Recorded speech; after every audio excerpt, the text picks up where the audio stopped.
எனக்கும் என் கேர்ள் ஃப்ரெண்டுக்கும் இருக்கிற ரிலேஷன்ஷிப் நல்லா போயிட்டு இருக்க டைமில் அவளை விட வேண்டிய ஒரு situation. Nearly 3 to 4 years of sincere love.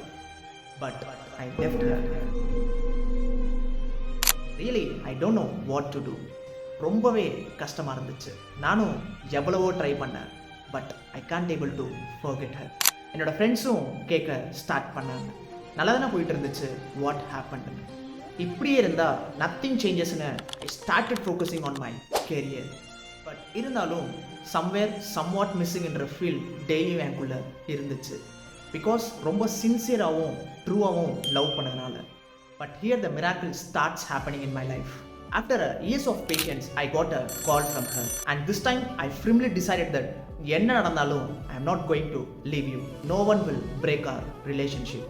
So again, we got patched up and started our new journey. This time, we become unstoppable. And we plan to become an inspiration to millions of people to bring a transformation in everyone's life. So அவளுக்கு பிடிச்ச பேர்லயே I started the brand, the final rep. புரியல? எனக்கும் என்னோட love ஃபிட்னஸ்க்கும் ரெண்டுத்துக்கும் இருக்கிற ரிலேஷன்ஷிப்பில் நடந்த ஒரு கதை தான் இது. ஐ டோன்ட் நோ எங்களோட லவ் அண்ட் ஜேர்னி எங்கே முடிய போகுதுன்னு. பட் ஐ ஹோப் நீங்கள் இருக்கிற வரைக்கும் கண்டிப்பாக எங்களோட லவ் அண்ட் ஜேர்னி ஜெயிக்கும்னு நம்புகிறேன்.